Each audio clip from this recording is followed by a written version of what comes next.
the narrative is that, well, we're the good guys in every situation, right? Every single war, like, we're the good guys. We're on the side of right. We're on the side of freedom, democracy, all these good things, and whoever we're fighting is the bad guys. And it's like, history's not quite so. Yeah, it's not quite so simple. And like Vietnam, it was bad enough that we got into that situation. But then you know what we did at the end? We just left. And so all those people, not unlike Afghanistan, just on a much even larger scale in Vietnam, we just left one day. And I don't even know how many hundreds of thousands, maybe millions of people got killed that had been fighting on our side of that. We just walked off and left them when it didn't serve our purposes anymore. I'm hopeful for the country and our populace, whether they be left, right, or in the middle, that a lot of them are starting to acknowledge those things and go, hang on a minute, that wasn't true. So if it wasn't true about weapons of mass destruction, how do I know they're telling me the truth about this new war or that new conflict or what they're saying over here? The fact that the populace is now questioning both sides of the aisle, they're questioning everything that they hear, everything that they see, that's a good thing. Mm-hmm. And that scares them to death, the people that run things, right? Yeah. It rattles their nerves because, like, hang on, they're waking up. What do we got to do to put them back to sleep? I don't think you can put them back to sleep. And I think therein lies the threat of Donald Trump to them. Absolutely. I think it's interesting because I think a lot of people, particularly more right-leaning or conservative people, I think have had a somewhat narrow view of patriotism and what it means to be a patriot. And I think there are people who... How so? What's narrow? What do you mean? What I mean is, I think there are people who think that being patriotic means you have to support everything your government does. Mm-hmm. Right? So if there's a war, I got to support it. I'm behind it, right? If there's, whatever it is, hey, we're the good guys, so I've got to back whatever the government does. I think, an interesting question, I don't even know the answer to this. Maybe it's different for different people, but when you say, for example, if someone says, I love the USA, what exactly does that mean? Do you mean the landmass?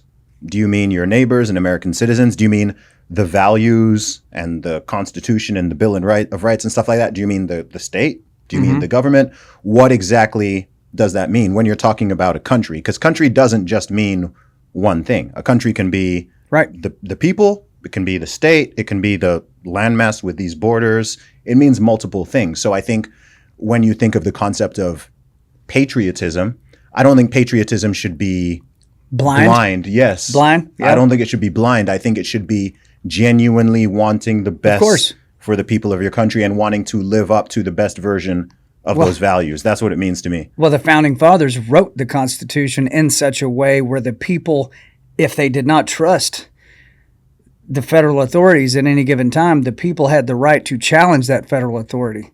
So they knew. They were like, yes, patriotism doesn't mean I support everything that the elected official says.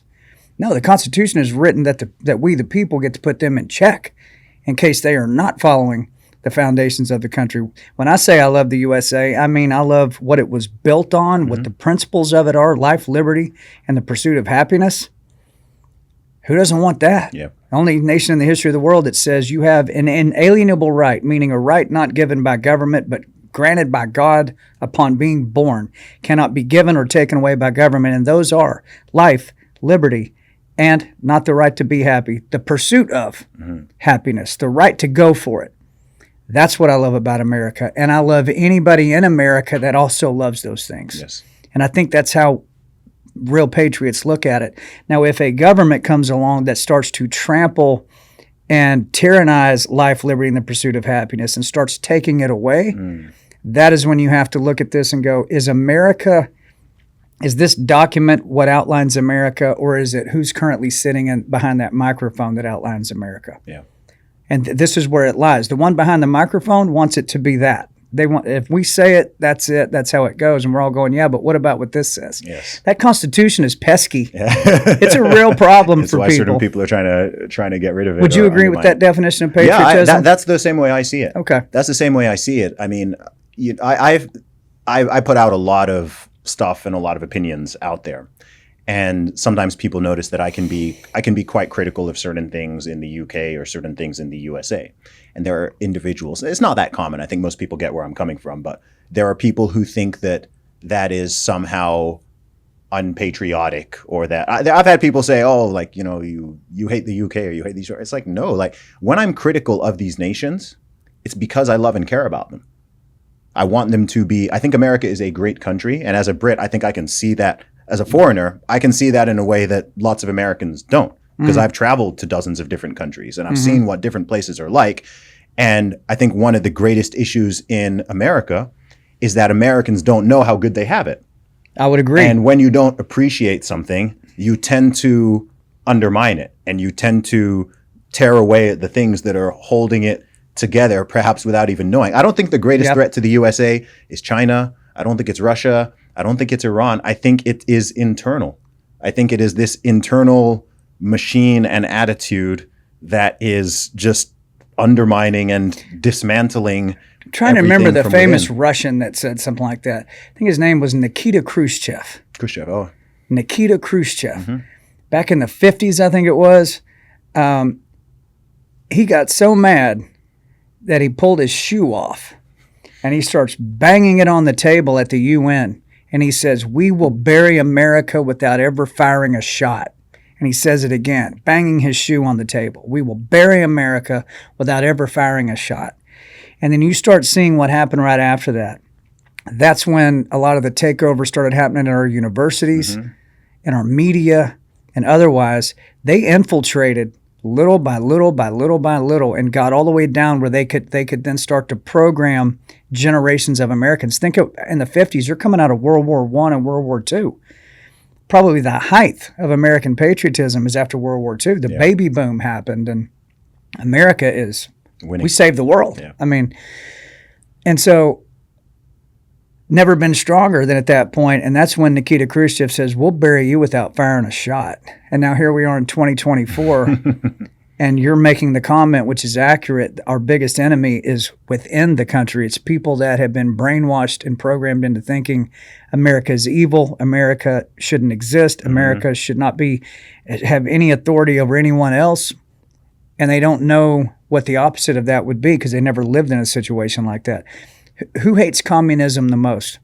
People who grew up in communist nations. Sure. Yeah. I've got a friend in Florida, Cuban immigrant, and he made it to Florida as a kid. His dad was an enemy of Castro, was imprisoned a bunch of times. They finally snuck out of there and got to Florida, got their work visas, and he became an American citizen. And he said, he said, you cannot, anybody that votes for communism is only because they've never experienced communism, which is interesting. All these college kids, especially that we see promoting communist and Marxist ideas, like these are great. It's just because they've never experienced it. Isn't that something? The question is, so what does it take to happen in America for them to actually get a little taste of that one time and realize how bad that actually is and then turn around and go the other way? You ever thought about that? What's it going to take for them to wake up?